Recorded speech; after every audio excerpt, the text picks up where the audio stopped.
para Cachoeira do Sul, falar com o nosso Márcio Homit. Senhora Márcio, Cachoeira do Sul, Rio Grande do Sul. Obrigado, Márcio. Eu que agradeço, doutor Edilson. Para mim é sempre um prazer estar na presença, mesmo individual, desses grandes homens que são referências na relação à paternidade, e eu honro a vida de cada um aqui. Então, aprendo muito com cada um, com seus testemunhos, com as suas histórias de vidas. E o autismo entrou na minha vida em 2021, o diagnóstico, porque a gente sabe que a caminhada começa bem antes com a investigação, porque até conseguir o laudo, o diagnóstico, é uma longa trajetória, não é em uma consulta que se consegue. Eu, como eu sou de Cachoeira do Sul, que é uma cidade que fica a 200 quilômetros da capital Porto Alegre, então é uma cidade pequena, não tem muitos recursos, então foi bem complicado. E eu me emociono muito em falar sobre isso, não porque tenha ficado algum trauma, não, bem pelo contrário, mas porque eu lembro da história, de toda a trajetória que a gente teve que passar. Porque se eu dizer que foi fácil, eu vou estar mentindo, não foi fácil. E como aqui todo mundo frisou, né? Se hoje a gente está aqui podendo lutar pela, pelos direitos dos nossos filhos, pela inclusão, lutando contra o capacitismo, é porque a gente tem uma base, tem um suporte, que é a nossa família, a nossa esposa, e eu vou ser bem sincero, eu me frustro toda vez que eu ouço as estatísticas que os pais abandonam a paternidade, a família, por causa de um diagnóstico. Então, eu caí no mundo do autismo sem saber nada. Como o Sorriso comentou, eu não sabia nada sobre autismo. Ouvia falar, mas não sabia o que que era. E então, quando recebemos o diagnóstico, eu não vou dizer que para mim foi um choque, porque eu já estava me preparando. Mas a minha esposa, com todo o quadro clínico dela, foi bem complicado. E para mim não restava alternativa nenhuma se não tomar a frente.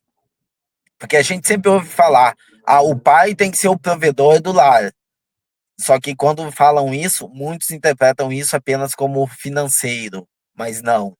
O pai ser o provedor do lar vai muito além do financeiro. Vai entrar suporte, entrar apoio, em ser a estrutura, em ser a base. Isso sim é ser um sacerdote do lar. Então, como eu me preparei antes, eu consegui receber, eu já estava, como é que eu vou explicar para vocês, me preparando mesmo para receber esse diagnóstico, porque a Lauana, que é a minha esposa, ela teve uma gravidez de risco, ela descobriu a gravidez com 5 meses, porque até o terceiro mês ela menstruou normalmente, com 5 meses que a gente descobriu a gravidez, com 6 meses ela foi internada no hospital na nossa cidade, por não ter o suporte aqui, por ser uma gravidez de risco, ela foi transferida para uma cidade a mais de 400 quilômetros da nossa, onde a gente não conhecia ninguém. A minha filha tentaram conter ela para ganhar peso e acabou que a minha filha nasceu prematura com 970 gramas. E foi um parto bem complicado, onde as duas, minha filha e minha esposa, tiveram que ser reanimadas. Então, depois de todas essas questões, a minha esposa entrou em depressão pós-parto. E os médicos alertaram que poderia ter alguma sequela, mas que a minha filha era muito novinha para identificarem. E o médico deu 48 horas de vida para minha filha. Hoje a minha filha está com 7 anos. Então, aí que eu comecei a entrar no mundo do autismo, eu não sabia para onde correr, a gente tem pouca informação, a sociedade hoje carece dessa informação sobre o autismo. Até a própria saúde, que trabalha diariamente com o autismo, muitas vezes é desinformado, a educação é desinformada, então a sociedade carece disso. Então, quando uma família recebeu o diagnóstico, saber para onde ir. Então, eu, no auge do meu desespero, eu fiz uma postagem numa rede social, no qual o coordenador, marcaram o coordenador do Moab e ele entrou em contato comigo. E foi aí que eu fui acolhido, aí que eu tive suporte. Por isso que eu sou muito grato ao Moab, que me direcionou o caminho, que me explicou. Então, tivemos que sair fora da cidade, buscar pareceres, buscar laudos e tudo mais. E as coisas começaram a andar. E para mim hoje, É uma honra eu estar presente com a minha filha, porque eu aprendo muito com ela. Se tivesse que passar tudo de novo, eu passaria tudo de novo. E a minha vida foi toda ressignificada com a questão do diagnóstico da minha filha. Vou dar um exemplo. Antes, quando eu abria a minha rede social, só aparecia futebol, somente atividades masculinas, assim. E hoje, quando eu abro a minha rede social, é autismo, porque eu entrei nesse mundo e eu gosto disso, eu me apaixono cada vez mais, porque eu aprendo muito, porque a gente muitas vezes joga muito das responsabilidades em cima da saúde, em cima da educação, mas a gente se esquece que a base é em casa, é a família, lá que começa.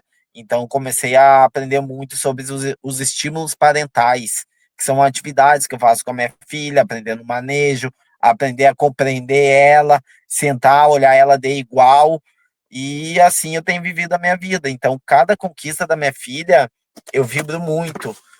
E hoje a minha esposa também, como eu mencionei, ela teve uma depressão pós-parto, ela teve uma dificuldade de aceitar o diagnóstico da nossa filha. Ela ficou mal, ficou hospitalizada, as duas estiveram hospitalizadas, ficamos 4 meses nesse hospital, fora da nossa cidade.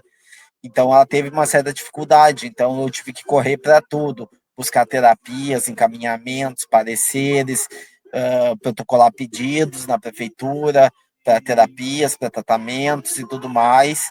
E hoje fazem exatos 1 ano e meio que a minha esposa começou a aceitar o diagnóstico, que foi quando ela participou de uma igreja que nós congregamos. Participou de um retiro e lá ela começou a assimilar melhor. E hoje eu vejo a minha esposa muito evoluída. Exemplo, ela começou a cursar fonoaudiologia para ajudar a nossa filha. E não só ajudar a nossa filha, mas todas as crianças. Porque a gente vê muitas famílias em vulnerabilidade social, com pouca instrução, que muitas vezes não sabem nem para onde correr, não sabem nem para onde ir, não conhecem nem os direitos, as suas leis. Então, por isso, a gente hoje tenta dar esse suporte para essas famílias, esse acolhimento. E o Moab nos dá toda essa estrutura para a gente trabalhar também essas questões. E a minha filha hoje, no ambiente escolar, ela está muito adaptada. Minha filha, ela está muito socializada dentro da escola, dentro das clínicas onde ela faz terapia. E para mim isso é uma conquista. É uma conquista, porque a minha filha, ela não parava em pé, ela não falava. A minha esposa chorou de emoção quando ouviu a primeira vez a palavra mamãe. Foi com 5 anos, quando a minha filha tinha 5 anos, que ela falou. Então, hoje a gente vê ela falando algumas palavras, ela não forma frases ainda, então ela fala algumas palavras. Então, para nós é muito gratificante isso tudo. E eu tá vivendo esse mundo novo, tá me dedicando a isso, só, só engrandece cada vez mais a questão da paternidade. Porque pai é quem fica, independente do casamento, independente da relação, pai é quem realmente fica. E eu optei por isso, eu optei por ficar e por viver esses momentos com a minha filha. E não tem preço que pague o abraço da minha filha, que pague eu acordar de manhã, porque hoje eu não tenho mais despertador, eu não coloco mais o celular ou o relógio a despertar. É minha filha que me acorda às 5 horas da manhã pedindo mamar, porque é eu que ela acorda, não chama minha esposa, dá um mamar para brincar com ela, para colocar um desenho para ela assistir, para preparar algo para ela comer. Então, isso é muito gratificante. E acompanhar ela nas terapias, e eu tive que modificar toda a minha rotina, tive que modificar a minha questão de trabalho também, para poder estar presente nas apresentações escolares, nas terapias, e agradeço também a minha esposa por me dar esse suporte, né? Porque sem ela, eu não sei o que seria. E também não sei o que seria se eu tivesse na pele dela, passando tudo que ela passou relacionado à saúde dela, pela depressão pós-parto, pela falência do rim, pela reanimação no parto, tudo isso, todas essas questões, né?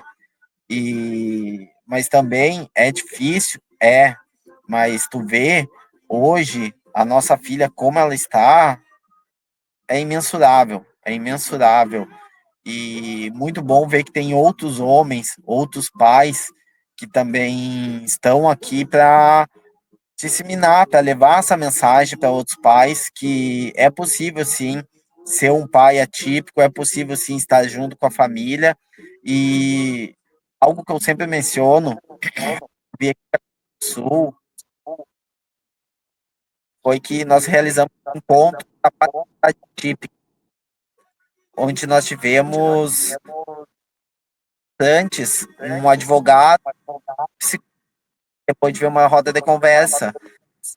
Roda de conversa, o pai se emocionou e chorou muito, e depois ele pediu para contar um pouco da história dele. E ele falou que tentou o suicídio 2 vezes após o diagnóstico. Então, tá mais do que na hora da gente ter típicos, fazer mais rodas de conversas, ouvir esses pais, acolher eles. Muitas vezes não se abrem com quem se abrir, por muitas vezes sofrer o peso da sociedade, o pai tem que ser um provedor, onde o pai tem que ser. Não é bem assim.